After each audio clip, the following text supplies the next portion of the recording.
Icon star Allu Arjun ఇప్పుడు pan India star. కానీ అంతకంటే ముందు తెలుగు తర్వాత మలయాళంలో కూడా బిగ్గెస్ట్ స్టార్. మల్లు అర్జున్ గా ఆయనకు అక్కడ సపరేట్ ఫ్యాన్ బేస్ ఉంది.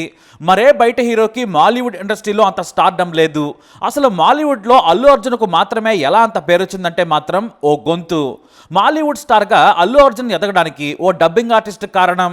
అవును, పర్ఫెక్ట్గా అల్లు అర్జున్ బాడీ లాంగ్వేజ్కి సరిపోయేలా చెప్పగల వ్యక్తి దొరకటం ఆయన అదృష్టం. ఎందుకంటే తెలుగులో ప్రభాస్ నుంచి ఎన్టీఆర్ వరకు ఎంతో మంది బిగ్ స్టార్స్ మూవీస్ డబ్ అయ్యాయి. ఇటు తమిళ ఇండస్ట్రీ నుంచి కూడా టాప్ హీరోల సినిమాలు మలయాళంలోకి డబ్ అయ్యాయి, హిట్ అయ్యాయి కూడా. కానీ స్టార్డమ్ మాత్రం అల్లు అర్జున్కే దక్కింది. దానికి కారణం డబ్బింగ్ ఆర్టిస్ట్ జిస్ జాయ్. ఇక్కడే ఓ విషయం చెప్పుకోవాలి, ఈయన మంచి దర్శకుడు కూడా. 4 సూపర్ హిట్ సినిమాల దర్శకుడు అన్న సంగతి చాలా మందికి తెలియదు, మరీ ముఖ్యంగా మన తెలుగు ప్రేక్షకులకు. కానీ అల్లు అర్జున్ కు జిస్ జాయ్ డబ్బింగ్ చెప్పడం వెనుక ఓ పెద్ద కథ ఉంది. ఆ కథలో ఓ నిర్మాత ఉన్నాడు, అలాగే ఓ రిసెప్షనిస్ట్ కూడా ఉంది. ఆ హోటల్ రిసెప్షనిస్ట్ గనక ఆ రోజు అల్లు అర్జున్ పేరు చెప్పకపోయి ఉంటే ఈ రోజు మల్లు స్టార్ ఉండేవాడు కాదేమో. అల్లు అర్జున్ కాస్త మల్లు అర్జున్ గా మారడానికి అదే కారణం. మొదటి సినిమా ఆర్యాతోనే ఓ పెద్ద మార్కెట్ ను ఏర్పరచుకున్నారు అర్జున్. మలయాళం సినిమా నిర్మాత కాదర్ హాసన్. ఈయన ప్రొడ్యూసర్ గా తీసింది కొన్ని సినిమాలే, డిస్ట్రిబ్యూటర్ గా చాలా పాపులర్. కొన్ని సినిమాలకు అసిస్టెంట్ డైరెక్టర్ గా కూడా పనిచేశారు. సింపుల్ గా చెప్పాలంటే అన్ని విభాగాలపై ఆయనకు పట్టుంది. అయితే ఓ రోజున ఏదో పని మీద హైదరాబాద్కు వచ్చారు. ఆయన తన పని ముగించుకున్న తర్వాత హోటల్ రూమ్ లో బోరు కొడుతుందని ఏదైనా సినిమా చూడాలనుకున్నారు. అప్పుడు హోటల్ లాబీలో తెలుగులో మంచి సినిమాలు ఏమున్నాయని అడిగారు. ఒక హిట్ సినిమా సజెస్ట్ చేయమని అక్కడ పనిచేసేవారిని రిసెప్షనిస్ట్ ని అడిగారు. అందరూ కూడా ఆర్యా సినిమా చూడండి సార్, చాలా బాగుంది, సూపర్ హిట్ అయిందన్నారు. అందులో అల్లు అర్జున్ చాలా బాగా చేశాడు, మీకు ఖచ్చితంగా నచ్చుతుందన్నారు. దీంతో ఆయన వెంటనే ఫస్ట్ షో ఆర్యా సినిమాకి వెళ్ళారు. ఆ సినిమా చూసిన తర్వాత వెంటనే అల్లు అర్జున్కు ఫ్యాన్ అయిపోయారు ఆయన. ఎందుకో ఆయనకు తెలుగు హీరోలా అనిపించలేదు, మలయాళం సినిమా హీరోలా ఉన్నాడు. మాలీవుడ్ లో ఈ మూవీని డబ్ చేస్తే సూపర్ హిట్ అవుతుంది. పైగా ఎందుకో అల్లు అర్జున్ మలయాళ ఆడియన్స్ కు బాగా కనెక్ట్ అవుతాడు అని మనసులో అనుకున్నారు ఆయన. ఇక కథ బాగుంది, పాటలైతే సూపరు, సినిమా అయితే హిట్, చాలా ఫ్రెష్ సినిమా, మంచి క్వాలిటీతో డబ్ చేయాలనుకున్నారు. ఆ వెంటనే మరునాడు నిర్మాత దిల్ రాజును కలిశారు. తనకు మలయాళం సినిమా డబ్బింగ్ రైట్స్ కావాలని అడిగారు. ఆయన కూడా ఒక్కసారిగా షాక్ అయ్యారు. మలయాళంలో చూస్తారా అన్నారు. ఆ రోజుల్లో తెలుగు సినిమాలకు మలయాళంలో పెద్దగా ఆదరణ ఉండేది కాదు. ఇక షకీలా లాంటి బి గ్రేడ్ ఆర్టిస్టులు మాలీవుడ్ ను ఊపేస్తున్న రోజులు. దీంతో హిట్ సినిమా కాబట్టి కథ హక్కులు తన దగ్గరే ఉంచుకొని కేవలం డబ్బింగ్ హక్కులను నిర్మాత కాదర్కి ఇచ్చారు. కానీ ఓ షరత పెట్టారు, ఏదో సినిమా డబ్బింగ్ చేస్తున్నట్లు కాకుండా క్వాలిటీతో డబ్ చేయాలి, ఇది మా బ్యానర్ రెప్యుటేషన్ కూడా అని మీరు గుర్తుంచుకోవాలన్నారు దిల్ రాజు. తప్పకుండా సార్, క్వాలిటీతో డబ్ చేయిస్తాను, డబ్బులకు వెనకాడను, మంచి క్వాలిటీ ఉంటేనే రిలీజ్ చేస్తానని చెప్పారు కాదర్ హాసన్. ఇక ఫిల్మ్ హక్కులు తీసుకున్న తర్వాత ఆయన ఒరిజినల్ ప్రింట్ తో కేరళ వెళ్లారు. మంచి రచయితలను ఆయన రిక్రూట్ చేసుకున్నారు. పైగా తెలుగు మలయాళం సినిమా యంగ్స్టర్స్ ను కూడా రిక్రూట్ చేసుకున్నారు ఆయన. తెలుగులో ఏ ఫీల్ అయితే ఉందో అదే ఫీల్ ఉండాలి, లిప్ మూమెంట్ ఉన్నంత వరకే డైలాగ్ ఉండాలని చెప్పి రాయించుకున్నారు. దాదాపు వారం రోజుల సమయంలో మొత్తం డైలాగులు రెడీ అయిపోయాయి, పాటలు కూడా రెడీ. మలయాళంలో పేరున్న డబ్బింగ్ ఆర్టిస్టులను హీరో క్యారెక్టర్ కోసం టెస్ట్ చేశారు కాదర్. కానీ వాళ్ళ గొంతు సూట్ కాలేదు, గొంతు ముదురుగా ఉంది, కాస్త లేతగా ఉండాలి, జోష్ క్యారెక్టర్ కాబట్టి కొత్త వాయిస్ కావాలన్నారు. దాదాపు 4 పేరున్న సీనియర్ ఆర్టిస్టులను టెస్ట్ చేసిన కాదర్ హాసన్ వారందరినీ కూడా రిజెక్ట్ చేశారు. మీ గొంతు బాగుంది కానీ అర్జున్కి సూట్ కావడం లేదన్నారు ఆయన. అలా ఎంతో మంది గురించి ఆయన విన్నారు, వారి గొంతులు వేరువేరు సినిమాల్లో చూశారు, కానీ నచ్చలేదు. అయితే అక్కడున్న ఓ వ్యక్తి సలహాతో మలయాళం సీరియల్స్ కు డబ్బింగ్ చెప్పే జిస్ జాయ్ ని పిలిపించారు కాదర్. ముందు తెలుగు వర్షన్ ఆర్యాని చూడమని చెప్పారు.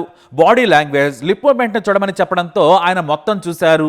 ఆర్యా చూడగానే జాయ్ కి హుషారు వచ్చేసింది, సినిమా సూపర్ గా ఉంది, ఈ హీరో మన మలయాళంలో కూడా పాపులర్ అవుతాడు, ఏదో ఈజ్ ఉంది సార్ అన్నాడు. అప్పటికి జిస్ జాయ్ కి కూడా అల్లు అర్జున్ గురించి అసలు ఏమీ తెలియదు. కానీ ఆ తర్వాత నెట్ లో సెర్చ్ చేసి తాను అంతకుముందు గంగోత్రి చేశాడని తెలుసుకున్నాడు. ఇక జిస్ జాయ్ తో డబ్బింగ్ చేపించాడు కాదర్ హాసన్. అంతేకాదు మాటలు రాసిన సతీష్ కూడా పక్కనే ఉన్నారు. 1 కాదు 2 కాదు 7-8 టేకులు ఒక్కో డైలాగ్ కు తీసుకున్నాడు. ఆ తర్వాత వాటిని ఎడిటింగ్ చేసి చూసుకున్నారు నిర్మాత. అస్సలు నచ్చలేదు. రోజంతా 2 సీన్లు చెప్పినా కూడా సూట్ కావడం లేదని నిర్మాత రచయితలు మొహమ్మదే జిస్కు చెప్పేశారు. అయినా సరే ఆ మరునాడు మళ్ళీ స్టూడియోకి పిలిపించాడు నిర్మాత. ఆ తర్వాత మళ్ళీ అక్కడున్న అసిస్టెంట్ డైరెక్టర్లు సినిమా డైలాగులన్నీ కూడా చదివినిపించారు. హీరో జోష్ కి మ్యాచ్ అయ్యేలా రచయిత చేసి చూపించారు. మళ్ళీ ఓ సీన్ రికార్డ్ చేశారు. అయినా సరే వాయిస్ సూట్ కావడం లేదని నిరుత్సాహపడ్డారు నిర్మాత. ఆ తర్వాత సతీష్ నిర్మాత కాదర్ హాసన్లు ఆలోచనలో పడ్డారు. జిస్ జాయ్ ని కాఫీ తాగిరమని బయటకు పంపించేశారు. చాలా సేపటి తర్వాత జిస్ ని లోనికి పిలిపించారు. మేము చాలా మందిని టెస్ట్ చేశాం, కానీ సూట్ కావడం లేదు. ఎంతో కొంత నీదే బాగుంది, కానీ సూట్ అయినట్లు అనిపించడం లేదు. ఏం చేయాలి? ఇంకెవరున్నారో కూడా తెలియడం లేదు. నీకంటే ముందే సీనియర్ డబ్బింగ్ ఆర్టిస్టులతో చెప్పించాము, ఎవరైనా ఉన్నారా అని నిర్మాత కాదర్ అడిగారు. అప్పుడు జిస్ జాయ్ ధైర్యం తెచ్చుకొని ఓ మాట చెప్పాడు. సార్, నాకు డబ్బింగ్ గురించి తెలుసు, 7 ఏళ్లుగా పనిచేస్తున్నాను. డైలాగ్ లెంత్ కూడా పసిగట్టగలను. క్యారెక్టర్ బిహేవియర్ను బట్టి పాత్రకు వాయిస్ చెప్పే అనుభవం ఉంది. మీరు నన్ను ఇలా 1-2 సీన్లు ఇచ్చి ఇబ్బంది పెట్టకండి. నాకే భయంగా ఉంది. నాకు కూడా సూట్ కాదేమోనని కంగారుగా ఉంది. మొత్తం సినిమాకు నేను చెబుతాను, ప్రతి సీన్ను చూస్తాను, 1-2 సార్లు డైలాగ్ లెంత్ని చూసుకొని చెబుతాను. మీరు నాకు వదిలేయండి ప్లీజ్. మీకు నచ్చకపోతే తీసేయండి, నాకు డబ్బులు కూడా వద్దు. నచ్చితే వాడుకోండి, లేకపోతే లేదని చెప్పేశాడు జిస్ జాయ్.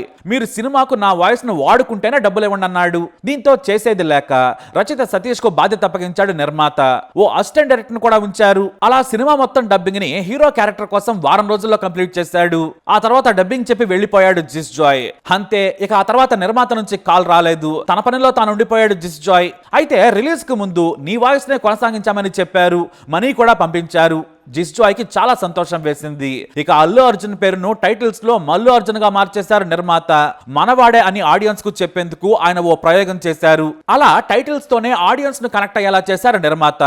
అంతే, ఆ సినిమా ఆడియన్స్ కి తెగ నచ్చింది.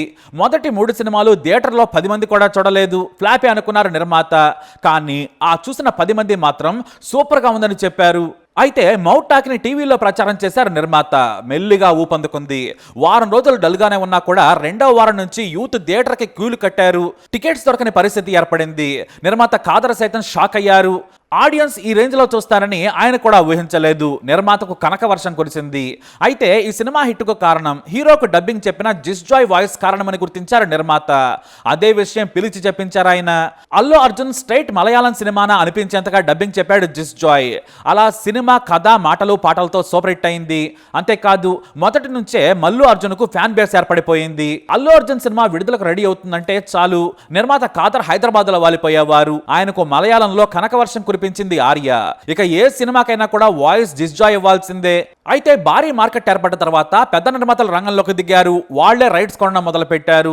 దీంతో కాదర్ హాసన్ పాపం పక్కకు జరిగారు. కోట్ల రూపాయలు పెట్టి హక్కులు కొంటూ ఉండడంతో ఆయన సైడ్ అయిపోయారు. కానీ మల్లు అర్జున్ నిలబెట్టింది మాత్రం కాదర్ హాసనే.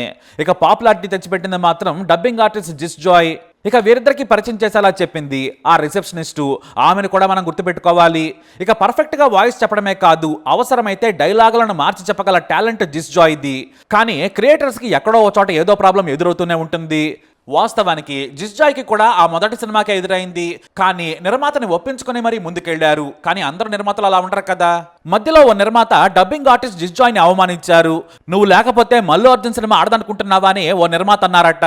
ఆ తర్వాత వేరే వారిని ప్రయత్నించినా కూడా నచ్చకపోవడంతో మళ్ళీ జిస్ జాయ్ ని పిలిపించారు. కానీ ఆ సినిమాకి నేను డబ్బింగ్ చెప్పను, రెస్పెక్ట్ లేని చోట నేను పని చేయనని జిస్ జాయ్ చెప్పారు.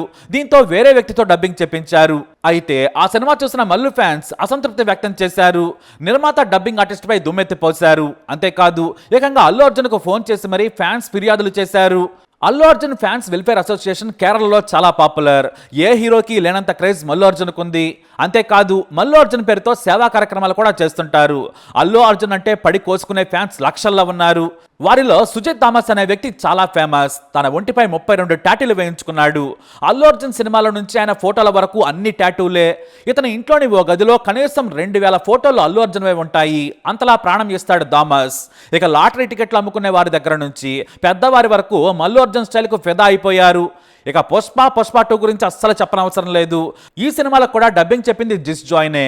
ఎందుకంటే అతని గొంతుతోనే మల్లు అర్జున్ ఊహించుకోగలరు. ఎంతలా అంటే ఇప్పుడు అల్లు అర్జున్ డబ్బింగ్ చెప్పినా కూడా వారికి ఎక్కదేమో. మరే గొంతును కూడా వాళ్ళు ఇష్టపడరు. పుష్ప 2 సినిమా కేరళ మొత్తం మీద 2100 షోస్ ని కేరళ మొత్తం ప్రదర్శించారు. ఇక అల్లు అర్జున్ సినిమాలు ఎలా ఉన్నా కూడా మన తెలుగు కంటే ఐకాన్ స్టార్ ఫ్యాన్స్ కేరళలో 10 రెట్లు ఎక్కువ చేస్తారంటే చాలా మంది నమ్మరు. అందుకే పుష్ప 2లో ఓ హైలైట్ సాంగ్ కి కేరళ థీమ్ అప్లై చేశారు. ఒక డెడికేటెడ్ మలయాళం సాంగ్ ని పుష్ప 2లో పెట్టేశారు బన్నీ. అల్లు అర్జున్ కున్న కేరళ ఫ్యాన్స్ వేరే లెవెల్. అయితే అల్లు అర్జున్ మల్లు అర్జున్ గా సక్సెస్ కావడానికి కారణంలో మెజారిటీ క్రెడిట్ డబ్బింగ్ ఆర్టిస్ట్ జిజ్జాయ్ కి ఇవ్వాల్సిందే. ఇతను ప్రభాస్, రవితేజ్ సినిమాలకు కూడా మలయాళంలో డబ్బింగ్ చెప్పినా కూడా కేవలం అర్జున్ కి మాత్రమే సూట్ అవుతుందని చెబుతారు. అలా బాడీ అర్జున్ అయినా కూడా సోల్ మాత్రం జిజ్జాయ్ లా మారిపోయింది. ఏదేమైనా మలయాళంలో అల్లు అర్జున్ బిగ్ స్టార్ అనడంలో మాత్రం సందేహమే లేదు. మరి ఈ ఇన్ఫర్మేషన్ మీకు నచ్చినట్లయితే వీడియోని లైక్ చేయండి, షేర్ చేయండి, మా ఛానల్ని సబ్స్క్రైబ్ చేసుకోండి.